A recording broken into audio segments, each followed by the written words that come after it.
정면으로 부정했습니다. 앞으로 윤석열 정부 의사결정은 만사 한통, 한통운이면 프리패스일 것입니다. 한동훈 후보자의 위험천만한 언행도 놀랍지만 스스로를 소통령으로 자처하려는 뻔뻔함이 더 놀랍습니다.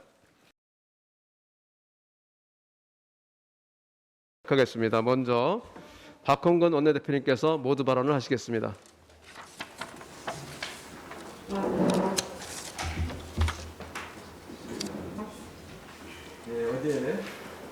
어제 국회 본회의를 열어 검찰개혁 법안을 상정했습니다. 이제 의결이라는 마지막 절차만 남았습니다. 국민의힘은 국민 앞에서 약속한 합의를 뒤집고 법사위원장석을 점거하는 등 불법적으로 의사 진행을 방해했습니다. 책임을 물었지만 사과는 없었습니다. 대신 연자 농성을 벌이고 헌재 효력정지 가처분 신청을 내는 등 오로지 검찰 정상화를 가로막는 데 온 힘을 쏟고 있습니다. 헌재 가처분 신청은 삼권 분립도 입법부의 존재 자체도 부정한 반헌법적 시도입니다. 주권자인 국민을 대리한 국회가 헌법이 명시한 입법권을 비선출 권력인 사법부에 넘긴 것입니다. 검찰은 권한쟁의 심판과 효력정지 신청 제기를 검토한다고 발표했습니다. 윤석열 당선인과 인수위는 느닷없이 헌법상 요건도 충족되지 않는 국민투표를 하자고 했습니다. 수사권을 사수하고자 국민의힘과 검찰, 대통령 당선인과 인수위가 한몸이 되어 똘똘 뭉친 것입니다. 이처럼 체계적이고 일사불란한 집단 반발이 과연 국민의 삶을 위함인지 되묻지 않을 수 없습니다. 검찰 기득권 옹호 세력과 정파적 이득만 취하려는 국민의 힘의 야합에 민주적 대화와 협치를 더는 기대하기 어렵습니다. 우리 민주당은 주권자와 약속한 권력기관 개혁을 적법한 절차에 따라 매듭짓고 사법부가 아닌 역사와 국민의 판단을 달게 받겠습니다. 윤석열 정부 국무위원 후보자들이 최악의 꼼수로 청문회를 모독하고 있습니다. 한덕수 후보자 인사청문회 파행을 목도하고도 대부분의 후보자가 집단적으로 자료 제출을 거부하고 있습니다. 증인 채택도 마찬가지입니다. 정호영 후보자는 미리 제출된 자료만 70% 이상입니다. 김현숙 후보자는 아예 단 한 건의 자료도 제출하지 않았다고 합니다. 박보균, 추경호 후보자의 경우도 청문회를 못할 수준이라고 합니다. 핵심은 과도한 자료 요구가 아니라 과도한 의혹인 것입니다. 지금 19명의 후보자 중 흠결 없는 후보를 찾기 어렵습니다.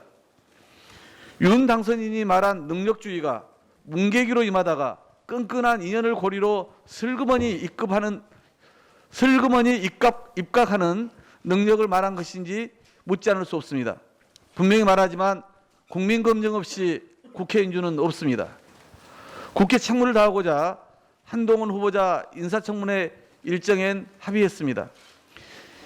인사청문회도 거치지 않은 후보자가 야반 도주라며 입법부를 폄훼했습니다.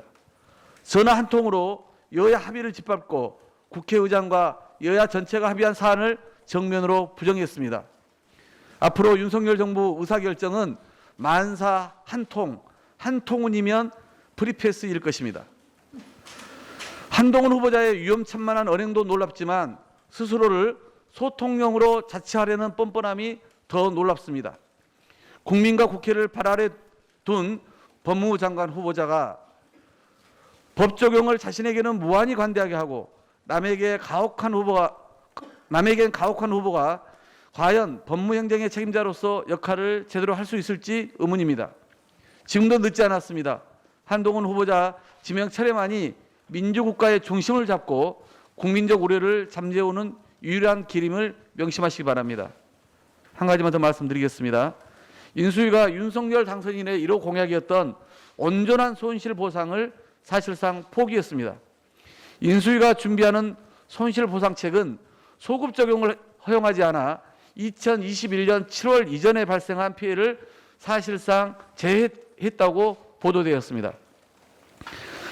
금융지원도 대출 만기 연장, 저금리 대출 전환 등 간접적 지원책만 도입한다고 합니다. 우리는 똑똑히 기억합니다. 당선 즉시 1,000만 원을 지급하겠다. 소상공인 자영업자 부채를 코로나 이전 상태로 되돌리겠다. 바로 윤석열 당선인의 말입니다. 약속을 정면으로 파기하고 있는 셈입니다. 당선인도 인수위도 현장을 너무 모르는 것 같습니다. 저는 어제 소상공인 자영업자 분들과 간담회를 갖고 절박한 현장의 목소리를 직접 들었습니다. 코로나가 핥힌 상처는 너무나 깊었습니다. 그간 뼈를 깎는 고통을 감수하며 방역정책에 협조해온 소상공인 자영업자 분들께 국가의 강한 책임을 요구하는 말씀을 들었습니다. 작년 말 자영업자 대출은 9천억을 돌파했고 기준금리 상승에 따라 그 부담은 더욱 커질 것입니다. 정부가 적극적인 금융지원을 통해 소상공인의 부채를 재조정하고 탕감해야 합니다. 코로나가 끝나가는 지금 곧 민생의 시간입니다. 민주당은 소상공인 자영업자들이 온전한 손실보상을 받을 수 있도록 신속하게 국회 논의를 시작하겠습니다. 자영업자 소상공인 고정비 지원법인 한국형 PPP 법을 제정해 인건비, 임대료 등 고정비 상환 부담을 줄이겠습니다. 손실보상법을 개정해 현재의 손실보상 기준에 포함되지 않은 간접적인 피해까지도 보상할 수 있도록 노력하겠습니다. 윤석열 당선인과 인수위는 온전한 보상과 적극적 재정 정책으로 하답하길 바랍니다. 이상입니다.